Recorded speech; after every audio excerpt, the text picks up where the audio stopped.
메이저 수학학원 부원장 김용호입니다. 오늘 말씀드리고 싶은 것들은 이제 메타 인지에 대해서 좀 말씀을 드리고 싶어요.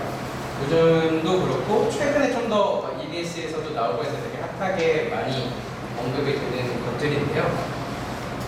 이거에 대해서 한 번 더 말씀드리도록 하겠습니다. 오늘 그냥 이렇게 알려드릴 거고요. 이 부분은 따로 이렇게 배포 자료를 적지 않았는데 제가 이렇게 빈 노트처럼 드린 게 있거든요. 중간중간 제가 좀 써보시면 좋겠어요 라고 해서 좀 쓰게 시킬 거예요. 좀 같이 쓰시면 좋을 것 같아요. 먼저 메타인지에 대해서 나는 정확하게 알고 있다 하시는 분 계신가요?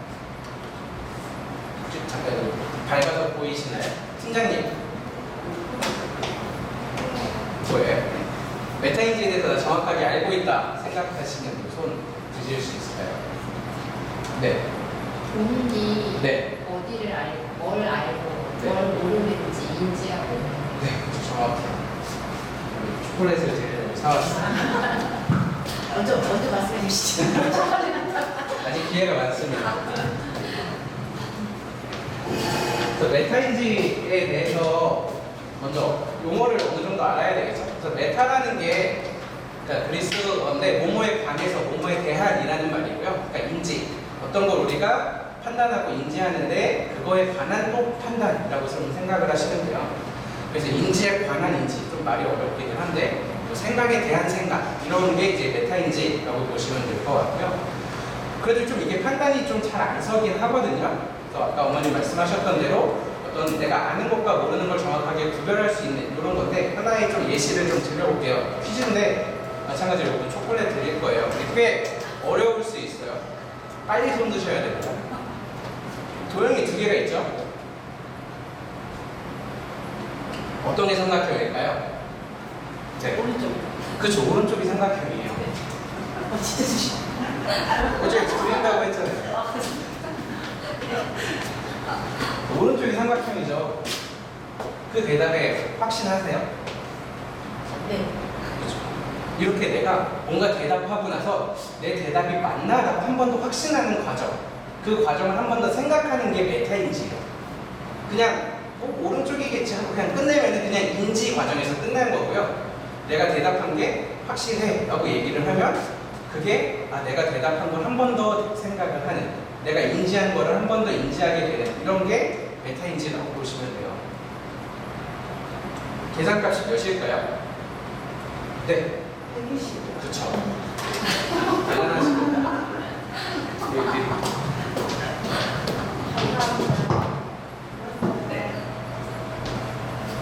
그래서 이런 것도 마찬가지로 이제 애들한테 물어봐요. 똑같이 친구들한테 물어보면 이런 거 계산을 해. 그러면은 그냥 당연히 120 하고 내가 이걸 맞았나 틀렸나 생각을 안 하거든요. 근데 내가 맞았다라고 생각을 확실하게 하려면은 왜 어떤 순서로 이렇게 내가 계산했는지를 알고 있어야지 그 대답에 대해서 확신할 수 있어요. 그냥 기계적으로 120이에요. 왜? 그냥 계산하면 120이에요. 이렇게 대답하는 게 아니라 계산하면 120이에요. 왜? 라고 물어보면 괄호 안에 있는 합을 먼저 하고 그 다음에 곱셈을 해야 해서 120이 맞아요. 확신한 것 같아요. 이렇게 얘기하는 게 메타인지의 과정이라고 볼 수 있어요. 근데 우리가 이렇게 항상 답을 분명하게 낼 수 있는 게 아닌 것도 있거든요. 이제 퀴즈 하나 더 있는데요. 손 빨리 드셔야 돼요. 작년 8월 11일, 1년 전이거든요. 아침에 먹은 반찬 말하실 수 있으십니까? 네? 그렇죠. 이런 거는 내가 뭔가 하나 던져요. 된장찌개인가? 김치찌개인가? 뭐 보통 아침에 많이 먹는 걸 한번 생각을 해보게 되죠. 근데 그냥 자신 있게 대답 안 하고 내 대답에 의심을 갖는 거예요. 지금 어머님 머릿속에 사신 것들이 다 메타인지의 과정이라고 생각을 하시면 돼요. 그냥 내가 일단 말하고 나서 그게 맞아, 무조건 맞을 거야 라고 하는 게 아니라 한번 생각하고 된장찌개가 맞나? 아닌가? 김치찌개가 맞나? 아닌가? 이렇게 생각하는 과정 자체가 우리가 메타인지라고 좀 예시를 이렇게 좀 들어놨어요. 그래서 우리가 방금 하신 대답 말이 얼마나 확신을 하는지 한 번 더 생각하는 과정을 우리가 메타인지라고 합니다. 그럼 이제 메타인지라는 거는 내 자신을 내가 바라보는 거죠. 그래서 이게 우리가 메타인지의 가장 큰 뜻이라고 우리가 보면 좋을 것 같아요. 그래서 왜 이 메타인지가 배움, 학습과 관련이 있는지를 제가 알려드리고 싶은데요. 모든 메타인지로부터 우리는 항상 배움이 시작된다라고 해요. 이거에 대한 실험 결과가 하나 있는데요. 실험이 학업 성취도가 있고요. 그 다음에 기억력이라는 게 있죠. 이게 어떤 관련이 있을까라는 거를 한 실험이에요. 좀 아시는 분들도 많으실 텐데 EBS에서 한번 이런 실험을 했었어요. 그래서 수능 상위 0.1% 친구들이 있어요. 엄청 잘하는 애들이겠죠. 0.1%면. 그 다음에 일반 학생이에요. 누가 더 똑똑할까요? 똑똑하다. 학업 성취도가 더 높을까요? 상위 5.1%이 훨씬 더 학업 성취도가 높겠죠? 그럼 기억력도 얘네들이 더 좋을까요? 단기 기억력이? 대부분 그게 이제 가장 큰 착각이에요. 하나 실험을 해볼게요. 그래서 25초의 영어 단어를 알려줬는데 25개 어떻게 했냐면 3초씩 보여줬어요. 1, 2, 3 보여주고 다음 거 하고 이렇게 25개를 쭉 알려주고 나서 3분 동안 네가 기억나는 단어들 다 써봐. 이게 이제 가장 쉽게 판단할 수 있는 단기 기억력 테스트이거든요. 요거를 했는데 결과값은 사실 0.1% 상위 애들하고 그냥 일반 학생들하고 크게 차이가 없어요. 보통 8개 내외로 맞췄다 그래요. 그러니까 차이가 나긴 해도 한 0.5개 정도 더 맞춘 정도 이렇게밖에 차이가 안 나서 단기 기억은 학업 성취도랑 엄청 크게 차이가 없어요. 물론 이건 이제 나중에 또 다른 데이터는 좀 관련이 있는 단어들을 하면은 공부 잘하는 애들이 그런 것도 높기는 한데 관련이 없고 연관성 없는 단어들을 하는 그냥 단순하게 외우는 단순함기들은 차이가 없어요. 그러면 여기서 하나 더 물어보는 거예요. 이렇게 시험을 보고 나서 방금 본 시험 너 몇 점일 것 같아? 라고 물어봐요. 그러면은 여기서는 엄청 큰 차이가 나와요. 0.1% 학생들은 저 한 9개 맞았을 것 같아요. 진짜 채점해 보면 9개 맞거나 8개 맞거나. 근데 일반 학생들은 되게 터무니없는 대답을 많이 해요. 저 한 13개 맞춘 것 같은데요. 아니면은 자기가 맞췄는데도 몰라. 저 한 2개밖에 못 맞을 것 같아요. 이 자기가 내가 푼 거에 대한 답이 확신이 없고 내가 안다 모른다를 모르고 그냥 쓴 거예요. 그래서 이게 가장 큰 차이다. 이 차이를 만들어내는 게 내가 아는 것과 모르는 것을 정확하게 구별하고 알고 있는지 없는지의 차이다 라고 우리는 생각을 하고 싶습니다. 그래서 아는 것이 없으면 모르는 것도 없다 이런 말이 있거든요. 이제 다들 대학교 때 막 공부들 많이 하시고 시험 같은 경우 많이 보는데 저도 그랬어요. 대학교 때 공부를 그렇게 엄청 열심히는 안 했거든요. 그러면은 이제 저희가 이런 그래프가 있다라 그래요. 이게 이제 더닝크루거 효과라고 하는 건데 보통 이게 이제 이 가로가 얼마나 아는 게 있냐 없냐예요. 그러니까 쪽 왼쪽에 가까울수록 아는 게 없는 애들이고 오른쪽으로 갈수록 아는 게 많은 전문가 집단이고요. 다음에 이 세로의 높이는 자신감이에요. 그럼 여기 보시면은 아는 게 없는 애들이 자신감이 엄청 높아요. 공부 저도 그랬고 어머님도 한번 생각해 보시면 이렇게 생각하세요. 시험 공부 살짝 했을 때 야, 난 모든 거 다 아는 것 같아. 이렇게 생각을 되게 많이 들어요. 근데 시험 공부 조금 더 하고 하면 모르는 게 생기죠. 그러면서부터 자신감이 확 떨어져요. 왜요? 내가 모르는 걸 알아챘기 때문이에요. 이 전에는 모르는 거를 내가 뭐가 모르고 뭘 알고 이거 자체를 모르기 때문에 그냥 난 다 아는 것 같아 라고만 생각을 하는 거죠. 메타인지 자체가 없는 단계예요. 근데 이제 그게 공부를 하면 할수록 내가 모르는 게 생겨요. 모르는 거 생겼을 때 자신감이 좀 많이 떨어지죠. 나 일주일 뒤에 시험인데 이렇게 많이 몰라. 그럼 망할 것 같은데? 이런 식으로 자신감이 많이 떨어지고 그래도 꾸준히 계속 노력하면은 계속 자신감이 어느 정도로 계속 올라간다. 보통 이제 시험과 성적의 자신감들이 이렇게 많이 표현이 돼요. 그래서 저도 이제 학생들 많이 가르치다 보면은 간혹 이렇게 물어봐요. 너 시험 잘 볼 것 같아? 그러면은 제가 봐도 사실 준비가 살짝 안 된 애들이 자신감이 넘쳐요. 저 되게 잘 볼 것 같아요. 저 다 맞으면 어떡하죠? 막 이러거든요. 근데 진짜 열심히 내가 봐도 너는 하나 틀리거나 다 맞을 것 같은데 이런 친구들은 오히려 손에 좀 한두 개 틀릴 것 같아요. 딱 자기의 수준을 정확하게 아는 거예요. 그래서 이런 과정이 메타인지로 우리가 말로만 듣던 메타인지가 이런 데서 계속 활용이 된다라는 걸 알고 계시면 좋을 것 같습니다. 그래서 아는 것도 중요하지만 우리가 모르는 것도 되게 중요하다. 그래서 내가 아는 것과 모르는 것, 그래서 어떤 게 알고 어떤 게 모르는 것인지를 아는 게 메타인지의 가장 첫 단계라고 얘기를 하고요. 이런 과정을 우리가 메타인지의 모니터링 단계다라고 해요. 그래서 내 자신을 바라볼 수 있는 단계가 모니터링 단계라고 생각을 하시면 좋을 것 같아요. 그러면 그냥 마구잡이로 공부하는 것보다 메타인지를 계속 어느 정도 발휘하면서 계속 내가 생각을 하면서 공부하는 게 훨씬 더 효율적이다라고 말하죠. 이렇게들 많이 말하십니다. 모르는 걸 알면 도대체 뭐가 좋은데? 그래, 내가 아는 거는 이거고 모르는 거는 이거야. 이걸 가지고 어떻게 활용할 건데 모르는 걸 알면서부터 해결책을 찾기 시작해. 이게 사람의 거의 본능적인 욕구거든요.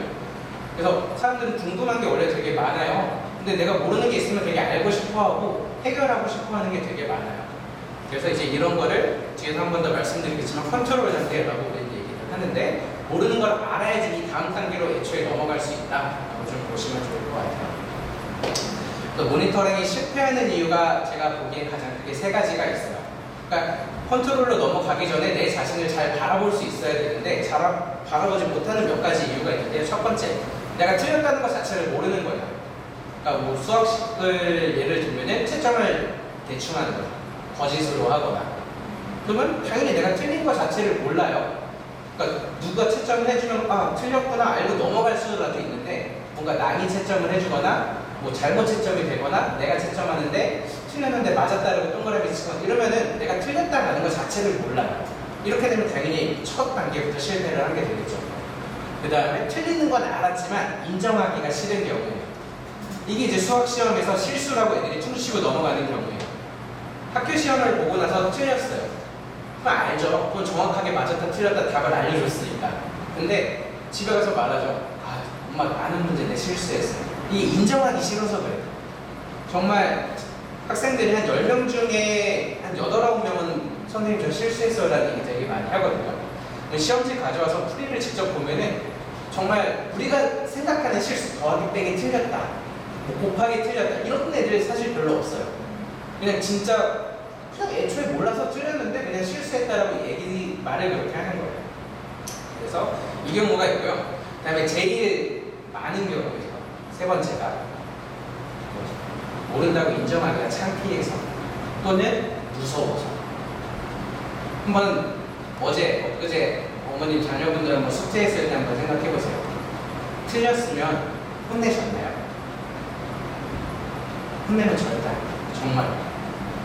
저도 이제 수업 되게 많이 하지만 학생들한테 틀렸다고 절대 뭐라고 안 해요.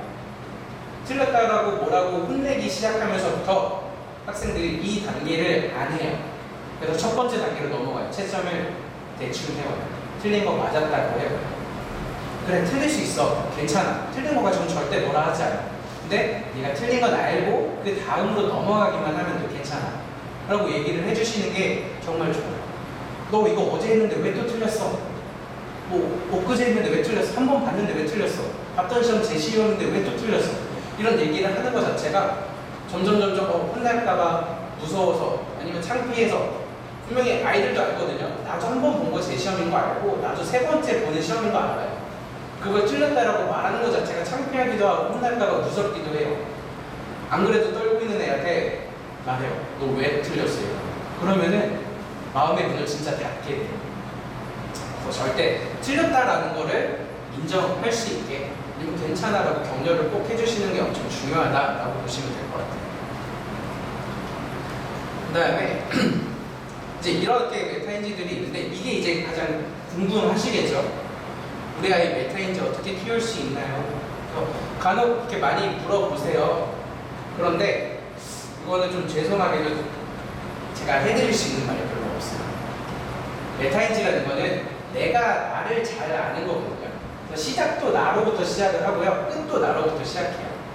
그러면 저도 판단을 한다라고 하지만 아까 시작 전 Q&A에서 잠깐 학생의 실력을 정확하게 판단하기 위해서 테스트를 많이 본다라고 했지만 사실 저보다는 본인 자기 자신이 더 잘할 거예요.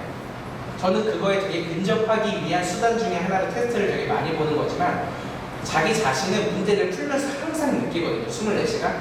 나는 이걸 알아? 나는 이걸 몰라. 그래서 시작과 끝은 다 자기 자신한테 있어요.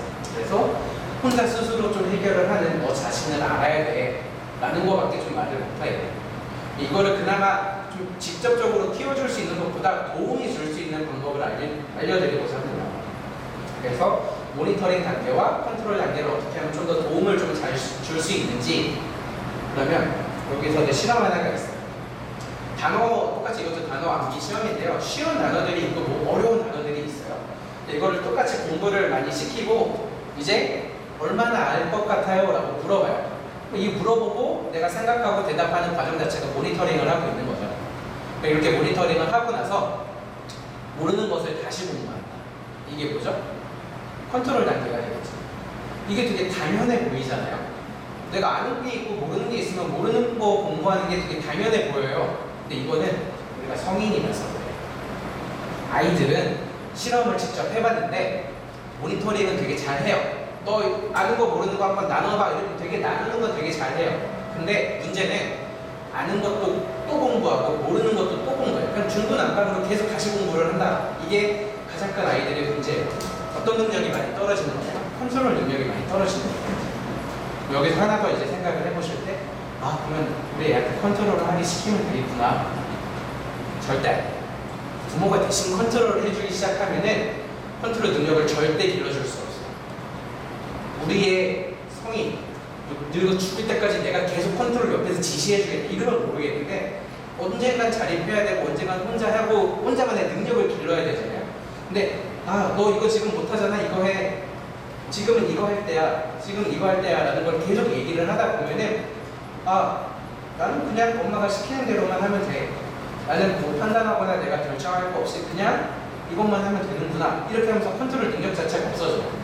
내가 아는 거 모르는 건 알지만 그 다음에 어떻게 할지를 모르는 거예요. 대부분 많은 연구 결과가 중학교 1학년 정도까지가 그 컨트롤 단계가 열심히 많이 길러지는 단계라고 해요. 그래서 그 정도까지가 이제 많이 되고 이제 중학교, 고등학교 가기 전 단계가 이제 거의 마지막 단계라고 얘기를 많이 하거든요. 그래서 고등학교 넘어가면 사실 습관 잡히기가 되게 어렵다라고는 많이 연구에서 있다시피 그냥 믿고 좀 맡겨야 되는 게 꼭 필요하다는 걸 말씀드리고 싶어요. 그래서 메타인지 키워주려고 하지 말고 방해만 하지 말자라는 걸 말씀드리고 싶어요. 제가 이렇게 말하면은 집에 가서 또 다 까먹으실 거잖아요. 제가 드린 중에 이 부분은 꼭 쓰셨으면 좋겠어요. 내가 쓰면서 한 번 더 생각하는 거예요. 이거 자체가 이제 메타인지예요. 자, 우리 애한테 집에 가서 아, 너 공부해가 아니라 자, 방해하지 말고 아이를 믿고 좀 더 맡기는 게 정말 좋겠다. 한번 내가 써보고 눈으로 보고 아, 내가 이걸 정말 인식을 하는 거야, 안 하는 거야? 이런 거 꼭 시험해 보시고 적용을 했으면 좋을 것 같습니다. 그래서 여기서 이제 착각하지 말아야 되는 건 절대 방치하는 말이 아니에요. 방치, 그냥 두는 거랑 믿고 맡기는 거랑은 좀 차이가 달라요. 그래서 믿고 맡기고 조금 더 잘 되려면 우리는 그런 얘기 되게 많이 하잖아요. 부모를 보면서 이제 아이들을 큰다고. 그래서 가장 좋은 방법은 부모가 자기 자신의 메타인지를 기르면서 내가 같이 키워가는 과정을 아이들한테 보여주는 게 엄청 좋다라고 많은 연구 결과가 항상 이렇게 말을 하고 있어요. 지금 한번 생각해 보시면은 내가 새로운 걸 좀 배우고 있다. 지금 그렇게 뭔가 하고 계신 분 있나요?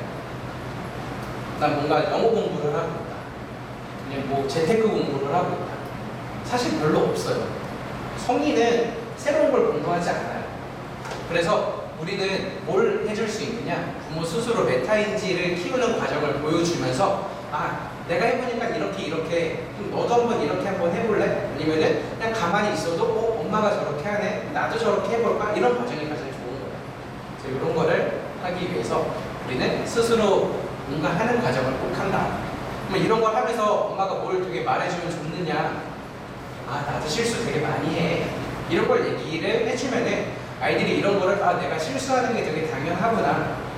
그러니까 뭐 수학 문제, 여기서 말하는 건 수학 문제 실수가 아니라 그냥 어떤 판단에 대한 실수, 뭐 착오 이런 거를 말씀드리는 거죠. 또는 나도 노력 많이 해. 그러니까 엄마도 노력하고 내가 되게 좋게 생각하는 선생님들도 노력하는데 나도 노력을 해야겠구나. 이렇게 보고 배워야 되는 거예요. 근데 이걸 그냥 나는 안 하는데 너는 노력해. 왜냐면 엄마는 새로운 걸 안 배우고 있는데 애는 당연히 새로운 거 배우니까 실수를 하고 어려워하겠죠. 왜 실수해? 어려워하지 마. 이런 걸 하면은 당연히 애들도 어려워한다는 거예요. 그래서 그 모습을 같이 시행착오 겪어나가는 게 엄청 좋다라고 많이 얘기해요. 그 다음에 또 내가 직접 해보니까 편하게 공부하는 것보다는 좀 불편하게 공부하는 게 좋더라. 이렇게 좀 얘기를 해주는 게 되게 좋아요. 그러니까 여기서 이제 하나의 예시로 편한 학습과 불편한 학습의 두 가지가 있는데요. 가장 편한 학습은 벼락치기예요. 그럼 내가 1시간을 공부해야겠다라고 만약에 생각을 했어요. 어머님들이 보시기에 얘는 1시간 공부시키고 싶어요.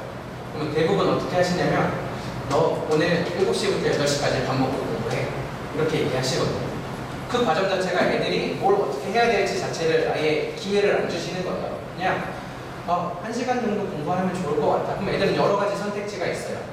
오늘 밥 먹고 10분 하고 또 잠깐 쉬었다가 10분 하고 이렇게 16번을 끊어서 한다든지 아니면은 뭐 오늘은 30분, 내일 30분 이렇게 한다든지 그래서 여러 가지 선택지를 주고 당연히 우리의 눈에 되게 안 좋게 보이죠. 왜 지금 공부할 때 한 10분 딱 집중해서 아니면 1시간 집중해서 했으면 좋겠는데 왜 저렇게 중간중간 딴짓도 많이 하지? 딴짓 많이 할 때 바로 잡아줘요. 딴짓 하지 말고 집중하고 1시간 동안 해. 이 과정이 내가 뭔가 잘못하는 실수를 없애주고 이런 건 되게 좋게 어머님들은 생각을 하시지만 판단 자체를 애들한테 못하게 해주는 거예요. 그래서 되게 좋은 마음으로 얘기를 잔소리를 하게 돼요. 왜냐면 우리 애는 좀 시행착오를 겪지 않았으면 하는 마음이에요. 공부를 내가 공부해봤는데 이렇게 공부하는 게 되게 좋더라라는 거를 전수해주고 싶은 마음에 이렇게 해 라고만 되게 많이 말씀을 하시는데 애들이 그걸 직접 체험해보고 느끼는 게 정말 좋아요. 그래서 내가 지금 당장 보기에는 공부하는 게 되게 마음에 안 드는데 그래 한번 해봐. 어쨌든 1시간은 채워봐. 1시간을 본인의 뜻대로 날 열심히 채우겠죠. 근데 해봤을 때 이제 자기들도 알 거예요. 이렇게 했더니 남는 게 없다. 이렇게 했더니 낫다. 오늘과 내일은 어째 공부 방법을 다르게 했더니 어제가가 더 좋았던 것 같다. 본인도 스스로 하면서 다음번에 조금 더 나은 거 선택을 하면서 그렇게 점점 발전해 나가는 게 되게 좋은 공부법인 것 같습니다. 그래서 메타인지가 높으면은 처음 마주하는 상황이 두렵지 않아요. 왜냐면 실수하는 게 두렵지 않거든요. 왜냐면 내가 실수할 수 있어. 이게 되게 많이 쌓여있어요. 근데 뭐 어때? 실수하면 다음번에 고치면 되지. 이런 거를 계속 쌓아줘야 되는 거예요. 그 공부법도 이런 공부법 해보고 이런 공부법 해보고 이런 공부법은 좀 실수였구나. 내가 이런 걸 선택한 게 이런 걸 인지하고 내가 한 번 더 그 인지에 대한 생각을 해서 다음번에 다르게 해야겠구나. 컨트롤까지 해내는 능력이 꼭 필요해요. 그게 있어야지 처음 보는 상황을 두려워하지 않고 실수를 두려워하지 않고 어쨌든 시도를 계속 해보는 거예요. 그래서 부모로부터 실수하는 것을 괜찮다라는 비울 기회가 많이 없기 때문에 이런 걸 같이 뭔가 하면서 배우시면서 알려주시는 게 되게 좋을 것 같아요. 그래서 아까 말씀드렸다시피 어른들은 새로운 걸 배우지 않아요. 그래서 되게 익숙한 걸 많이 하죠. 아이들 눈에는 애들이 저 볼 때도 그럴 거고 어머님 볼 때도 엄청난 존재로 봐요. 왜냐면 실수를 안 하거든요. 자기는 모든 생활 하나하나가 되게 실수가 많아요. 사소하게. 근데 내가 보는 엄마는 실수를 안 해요. 뭘 해도 되게 한 번에 되게 잘하고 내가 보는 선생님도 실수를 안 해요. 뭔가 물어봐도 다 알고 예전에 아빠들도 그렇죠. 엄청 대단한 존재라고 생각을 하잖아요. 실수를 안 해요. 그 이유가 사실 새로운 걸 안 해서 그래요. 엄마도 진짜 생전 처음 하는 거 아이도 생전 처음 하는 걸 둘이 같이 하면 똑같이 실수를 해요. 그런 과정을 보여주면서 우리가 실수를 해도 괜찮아 라고 얘기를 하는 게 꼭 필요합니다. 그래서 새로운 일에 어느 정도 도전을 하려면 엄청 큰 용기가 필요해요. 그 용기는 실수를 두려워하지 않는 용기가 꼭 여기에 포함이 되어 있어요. 몇 가지를 정리해 보면은 새로운 일을 도전하는 거 보고 엄마도 하니까 나도 같이 할 수 있어. 엄마도 실패하니까 나도 실패할 수 있는 게 당연해. 이런 좀 인식을 바꿔주시면 좋을 것 같고요. 그래서 용기를 꼭 키워서 메타인지를 옆에서 보여주는 게 우리 자녀들의 공부, 메타인지를 키워주는 게 엄청 큰 도움이 많이 됩니다. 그래서 포기하지 않는 용기. 엄마도 나도 계속 노력해. 그러니까 너도 같이 한번 계속 할래? 이런 식으로. 그다음에 실수를 극복하는, 실수해도 괜찮아 얼마든지. 근데 다음번에는 이 실수를 바탕으로 또 다른 방법을 한번 시도해보면 괜찮아. 그다음에 모르는 것을 인정하는 것. 이게 정말 어려워요. 엄마 이거 잘 모르겠는데 라고 말하는 정이 사실 별로 없어요. 정확하진 않다도 어느 정도 막 대충 둘러대는 약간 이렇게 하고 넘어가고 싶어 하지. 근데 그냥 모르는 거 모른다라고 얘기하는 게 아이들 교육에 되게 좋다라고 합니다. 그래서 엄마도 모르는 게 있으니까 너도 모르는 거 있는 거 당연해. 고치면 되거든. 다시 배우면 돼. 이런 식으로. 그래서 창피함을 무릅쓰고 모르는 걸 모른다라고 말할 수 있는 일을 꼭 알려주는 게 도움이 엄청 많이 된다. 이거를 알려드리고 싶어요. 그래서 아까도 하나 썼는데 이거 하나 더 써놓고서 한번 다짐해놓고 가시면 되게 좋을 것 같아요. 우리 아이 되게 몰라도 괜찮다, 느려도 괜찮다, 실수해도 괜찮다 라는 거를 한번 쓰면서 생각을 해보시면 좋을 것 같아요. 이소부화에 이런 게 있죠. 토끼와 거북이 이야기가 있죠. 누가 결국 되게 좋다라는 건 알죠. 거북이가 되게 결국은 끝까지 성공하고 노력 꾸준히 하는 게 좋다라는 걸 알죠. 근데 우리 아이들한테 토끼가 되게 바래요. 너 빨리 해라, 잘해라. 장기간으로 보는 게 아니라 단기간으로 이렇게 해라라는 걸 되게 얘기를 많이 하잖아요. 길게 보시고 시행착오 겪어도 진짜 괜찮아. 근데 그거를 다음번에 잘 할 수 있도록 지켜봐 주시고 옆에서 응원해 주시는 과정이 정말 꼭 필요한 것 같습니다.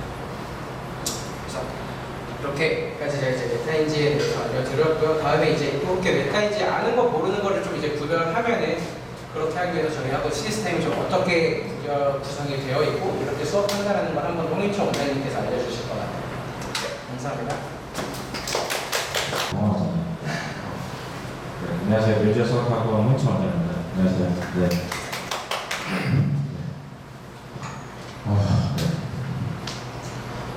네. 지난 10년 동안 항상 그 설명회를 적으면 비가 왔었어요. 그 월정에 나간 날이 오더라도 제가 설명을 적으면 비가 왔었어요. 그래서 항상 제가 비가 와서 죄송하다, 비가 와서 너 오셨는데 그랬다 했는데 지금은 뭐 제 잘못은 아닌 것 같고 네, 비가 진짜 정말 많이 오긴 하네요. 네, 오늘 뭐 예약을 많이 하셨는데 비도 오고 해서 많이 안 오셨는서 보니까 재원생분이 한 3분 계시고 나머지 안 계셔서 시스템 설명을 얼마나 좀 고민이 되긴 해요. 네. 일단은 그리고 지난번 설명을 들으신 분도 있으신 것 같아서 네. 몇 가지 얘기를 하면 시험 얘기를 그래도 안 들으셨을 분이 있으니까 시험 얘기를 좀 하면 일단은 그 중학교 시험은 요 근래의 경향을 그랬어요. 그러니까 자유학기제가 도입된 게 지금 고3 애들이고 자유학년제가 도입된 게 지금 고2 애들이고 드디어 이제 애들이 공부를 많이 안 해서 이제 학력이라고 하기보다는 애들이 기본적으로 공부 양이 좀 적어서 그 수학을 좀 많이 안 하다 보니까 결국은 이 주변의 주요 학교들 수내나 내정 같은 경우도 중2는 시험을 되게 쉽게 냈어요. 예전에 비해서.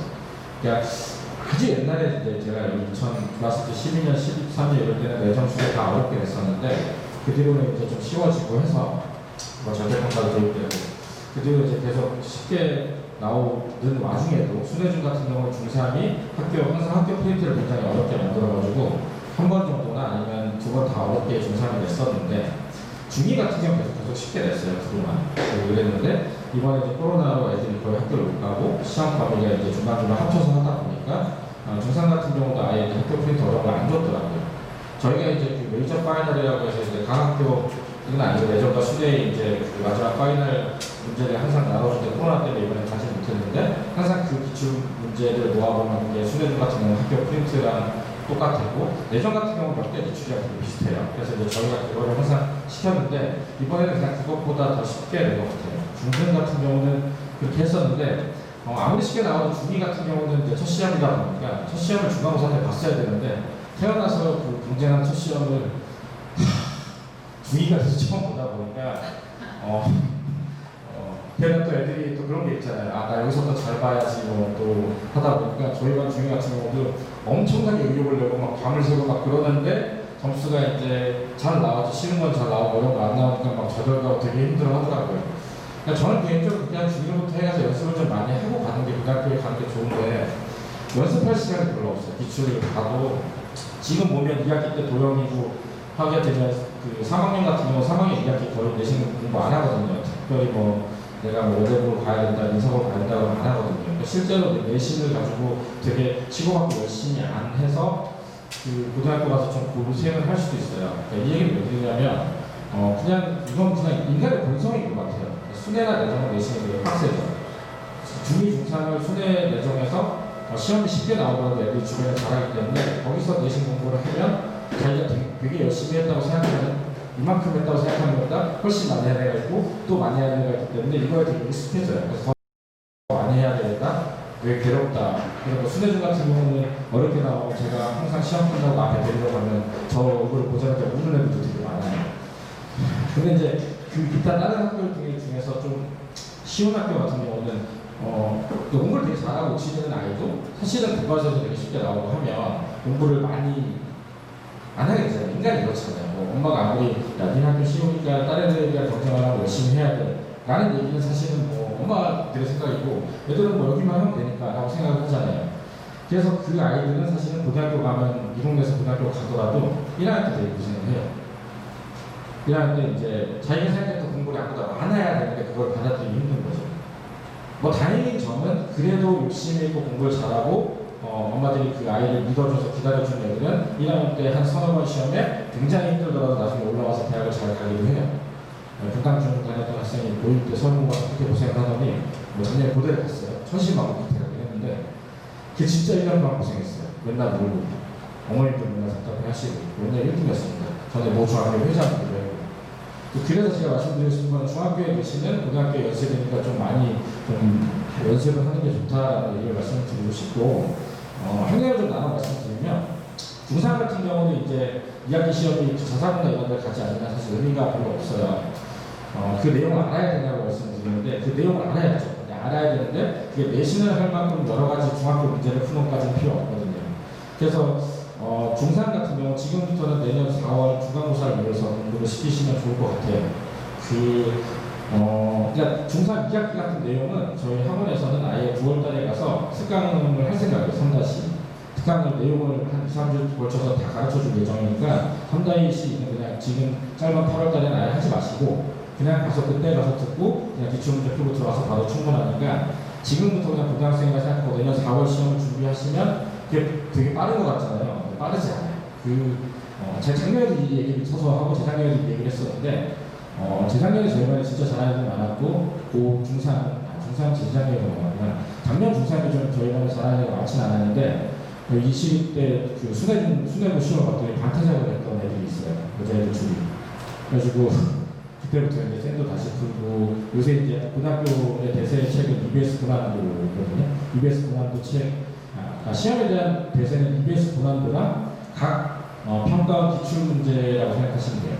평가원 기출문제는 지금 쓰시니까 말씀드리는데 평가원 기출문제는 뭐 브랜드로는 자기 스토리나 아니면 마플이라는 마플의 그 평가원 기출문제 고일 같은 경우가 보통 이제 학교에서 고난도를 부교재로 쓰는 학교도 있고 그런 그 마플이나 이런 학교를 그런 걸 쓰는 학교도 있고 프린트로 그 기출문제를 뽑아주기도 해요. 그래서 실제적인 그 기출문제들을 나오는 것들을 이제 연습을 좀 많이 하고 가셔야 되는데 제가 말씀드린 건 작년에 이맘때쯤 그렇게 받았던 애들이 이제 저희들이 놀랬잖아요, 그죠?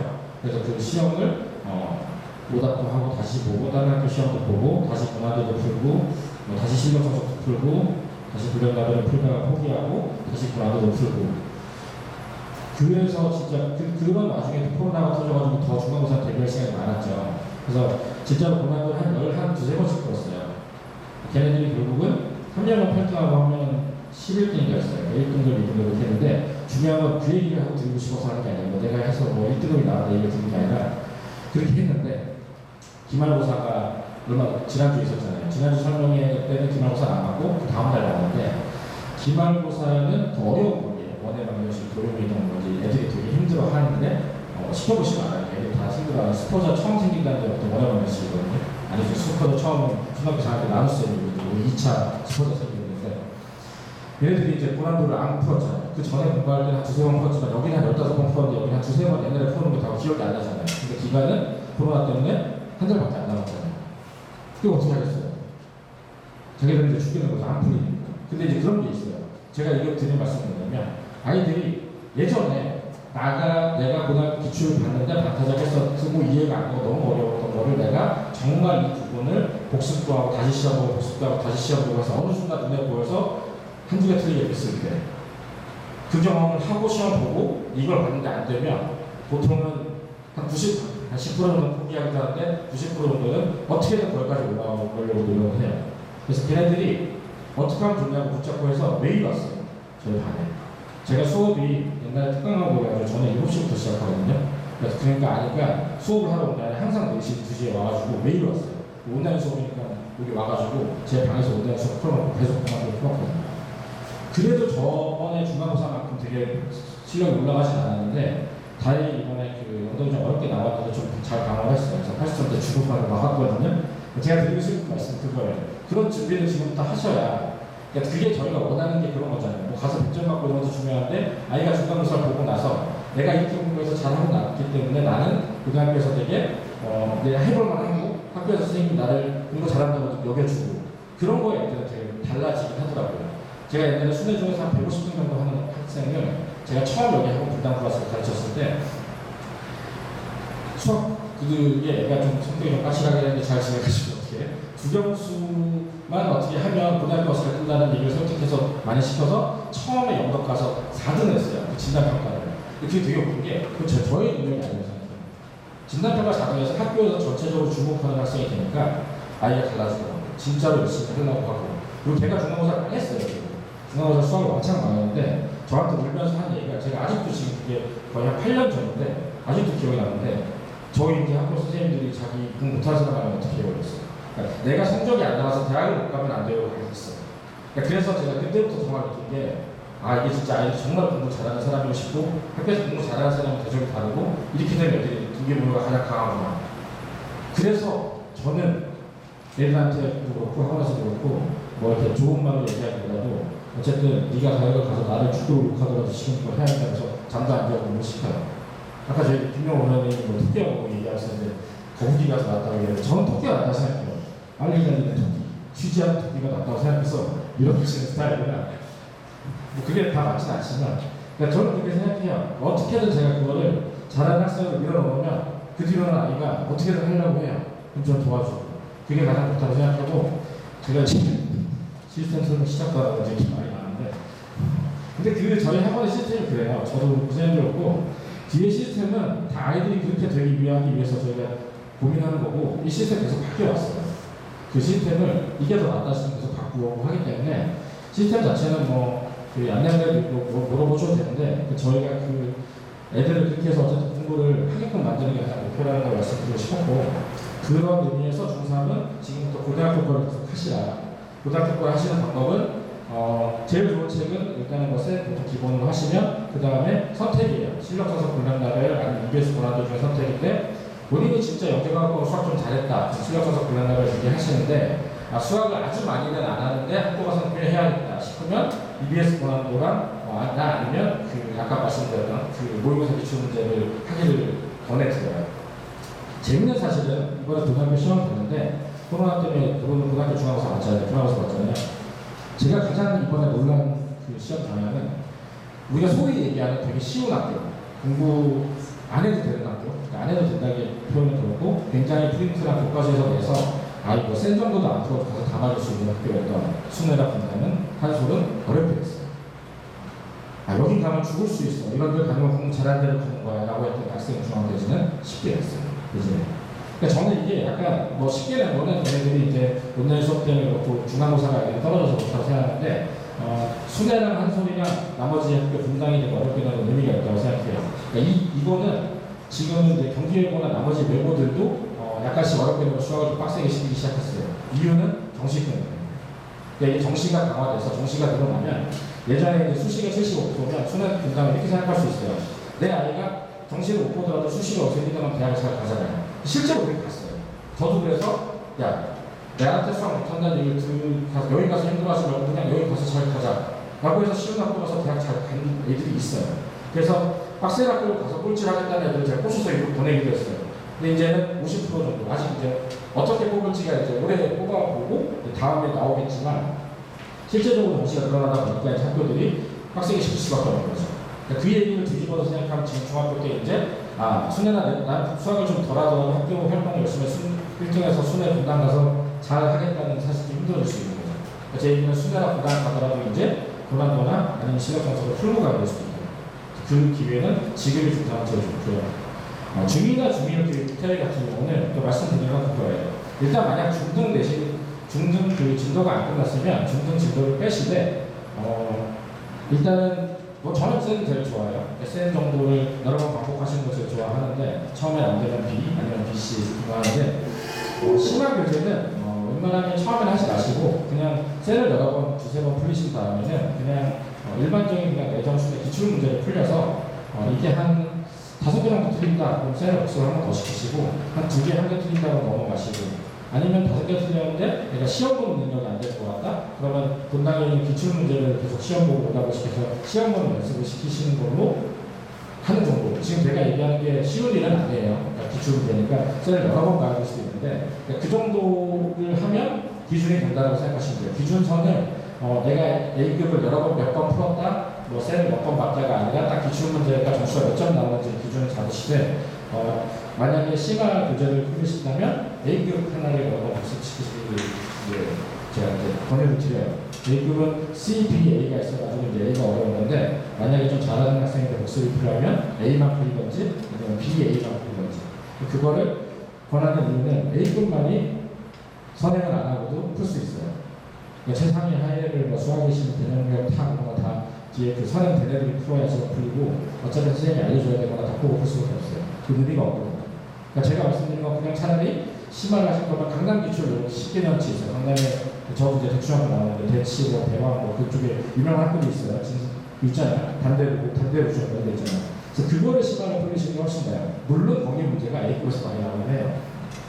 그렇게 해서 어쨌든 중등부를 나가시되 3-2는 그 담임 선생님이 아니면 어떻게 언제 할지를 좀 정하시고 3-1까지 끝나면 고등수학 진도를 나가시기 이제 보내드려요. 중등 같은 경우는 그러니까 고등수학 진도를 뭐 예를 들면 정석이나 센을 푼다던가 아니면 뭐 센만 나간다던가 그렇게 해서 진도를 계속 나가시기 보내드리고 2-2 같은 경우는 워낙 힘든 내신이기 때문에 2학년 같은 경우는 그 9월 나가시기 전에 2-2가 어느 정도 되어 있는지 확인하시고 안 되면 좀 복습을 하시길 보내드려요. 2-2가 되게 어려워요, 사실. 항상 허들이 있는데 중인 애들이 처음 와서 그 문자 시간 2차 검정식 할 때 힘들어하거든요. 근데 이걸 많이 하고 해야 되잖아요.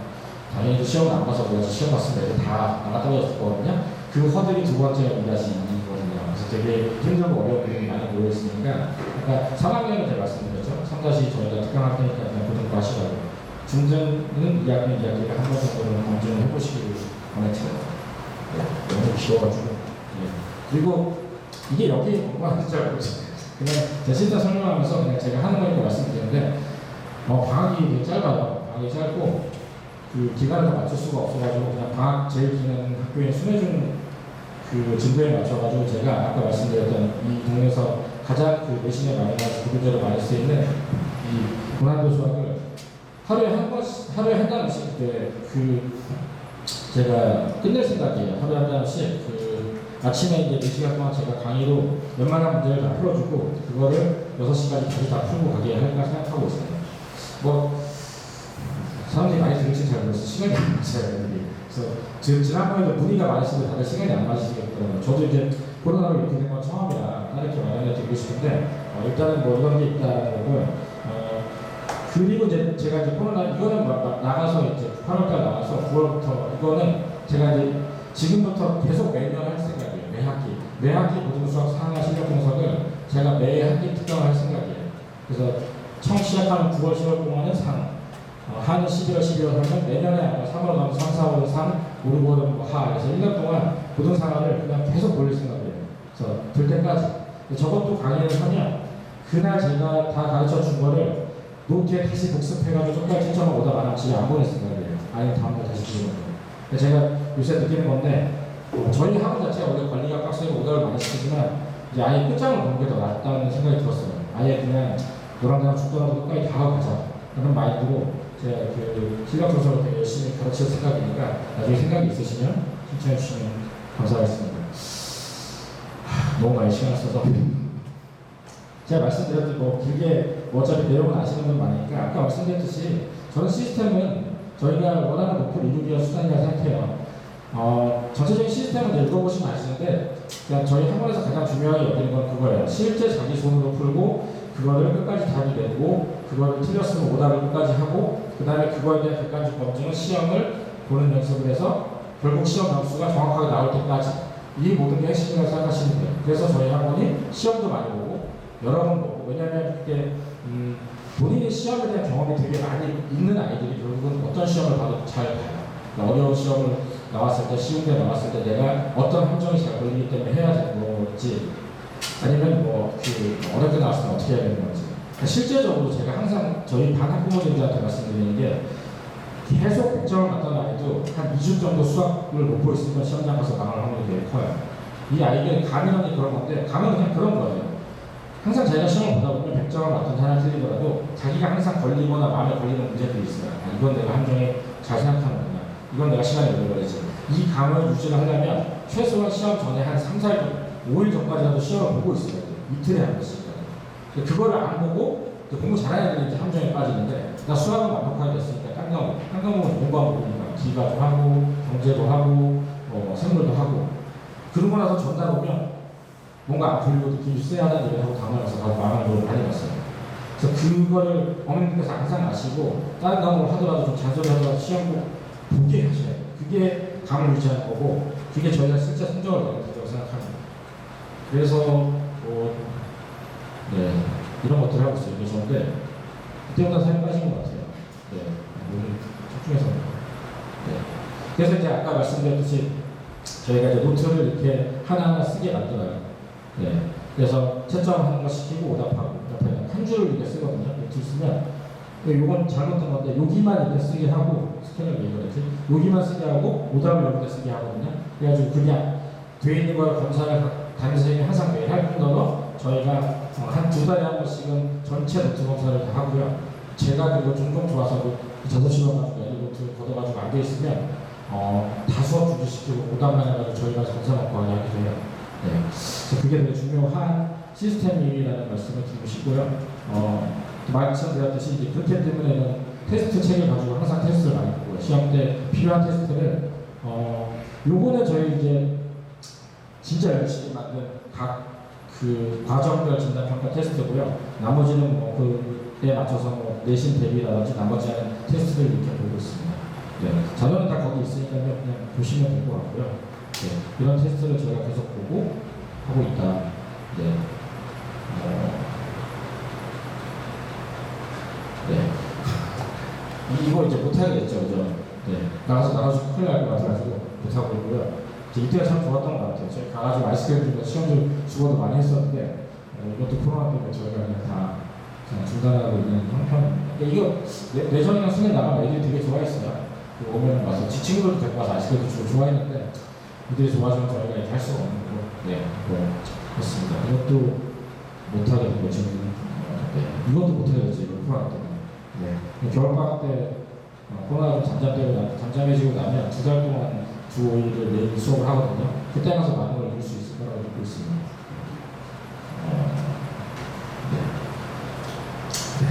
여기까지 할게요.